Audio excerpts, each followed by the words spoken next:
great rainy night here in Atlanta this past Saturday, taking on a great Army football team that everybody knows if you play Army, it's going to be a physical contest, and it certainly was. We were thrilled to get a victory. A tremendous effort by our entire squad. I mean, coaches all the way down to come out with a victory last Saturday night, 28-21. To seal it with an interception there at the end. But all around, it was a tough physical game, and it took a lot out of us. I think, if you look at our defensive, our play, I mean, just a physical game. We got a lot of guys beat up and bruised after that one. It's hard to go face a tough Army team in the middle of the season, but we did and got the victory, and we feel really good about it. But now our concentration, of course, goes back to our conference opponent in Troy, and having them here at our place at 7 o'clock this Saturday night. We can't wait to get back in the conference play. Coach, thank you so much. Our first questions come from Chris Vanini with The Athletic. Please go ahead, Chris. Hey, Shawn, how's it going? Great, man. How are you?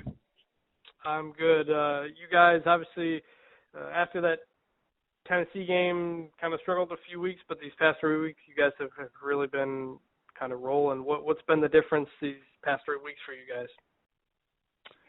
Well, I don't know if you could use the word struggle. We struggled a little bit there at Western Michigan, of course, and got our tails kicked, and maybe had a bump in the road there at Texas State. But all in all, we've been doing exactly what we've been doing. We had a few injuries there after the Tennessee game, especially defensively.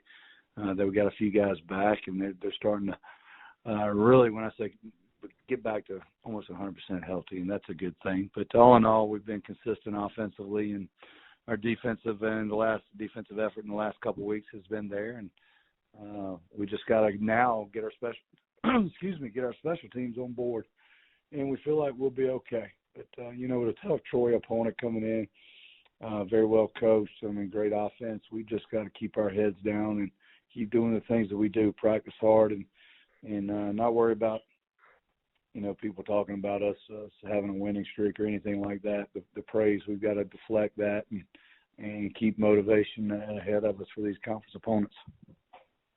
It seems like Dan Ellington has been a lot more efficient, especially taking care of the ball the last handful of weeks. Is that kind of how you evaluate his play?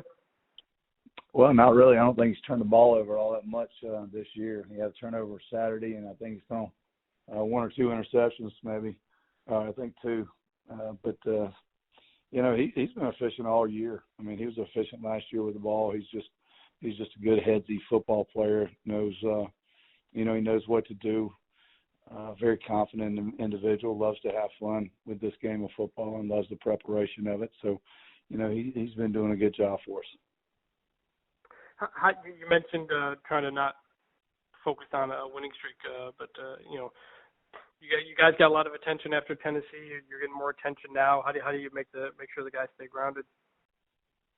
Well, I just keep my hand on the back of them and keep pushing them hard and not let them not let them feel this stuff. I mean, that's the thing. The true test of a man is the praise and how you react to it. And we're going to deflect all that praise and keep working and understand.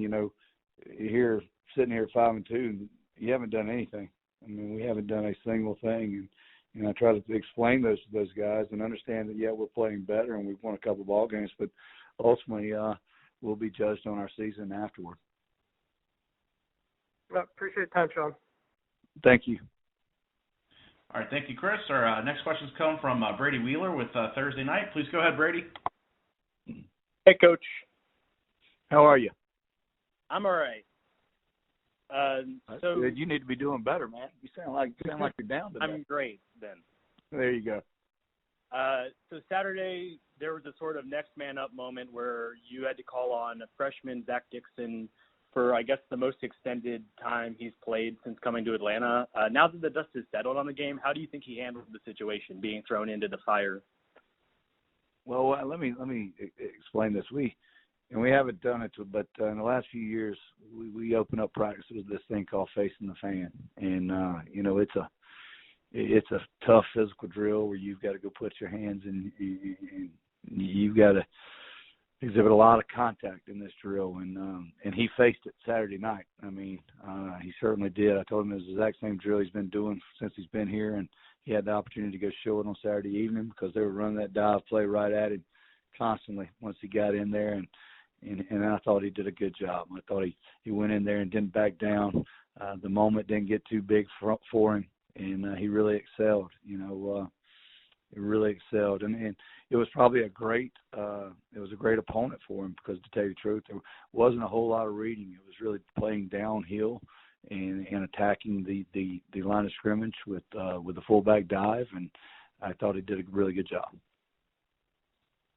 And then staying on the defensive side, it feels like there's been a tick up in the defensive back play, and they're going to get tested this Saturday against Troy. What are you going to have to do to take away some of the verticality Troy has? Well, I don't know if I've ever heard the word verticality, but you may be the first one to ever say that. We just got to continue to coach them well in the back end and take away that verticality that you mentioned, and just have their eyes in the right spots and trust the technique that they've been coached with. Arkansas State had a marvelous game, I thought, from their wide receiver position, and especially their big play guy against us. And I think since then we've really done a good job keeping our eyes in the right position, understanding how to play the ball on some of these throws, and just getting better, and I'm really mentioning Quay White, and Quay's done a good job coming back from, the injury and really getting the dust, just knocking the dust off his play. Thank you, Coach. Thank you. All right, thank you, Brady. And our final questions today will come from Stan Autry with the Atlanta Journal-Constitution. Please go ahead, Stan. Hey, Shawn. Congratulations on the Stan. win. Man, I appreciate you. Thank you.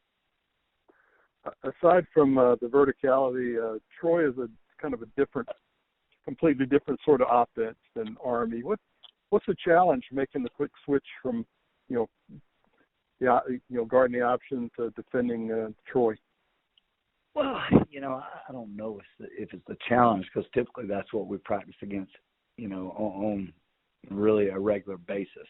Whether it's against us offensively or just a traditional team, you got to go out and have your time divided up between the run game and the throw game, and we do that very, very consistently week in and week out for a lot of weeks. I think this time it's just a little bit more of the pressure is placed on our backfield, and instead of run fits and support play, they've got to be in coverage. And then it also, you've got to gear back up for pass rush and talk about some of the pressures that you're going to try to manipulate their protections with. So we've got to do a little bit more of that in practice than we had to do last week. So I guess that would be the challenge. But I think ultimately we love going against one another. We do a lot of one-on-ones with our offense and defense, and that kind of gets us where we need to be. So it's going to be a challenge, of course, with their quarterback and their receivers and their skill play. But I think certainly, we've been practicing against it for a long, long time, and we'll see if we can get back and turn our attention to a little bit more of a throw game. Okay. And Dante Wilson had 10 tackles in the last game. Did a nice job for you inside. What kind of improvement have you seen him? What kind of growth have you seen from Dante? Well, Dante has been a steady contributor since he's been in here. I think he started as a true freshman. I mean, he's just a guy that's relentless and powerful and strong, and he's kind of the stalwart of our defense, I think. And I gave him a game ball after last week's performance because he was just such a critical guy in there, plugging and slanting and having some penetration and doing the things necessary. He's a strong-minded individual. He is a tremendous competitor, and it's hard to pull him out because I think he's really the backbone of our defense. All right. Thanks, Shawn. I appreciate it. Thank you.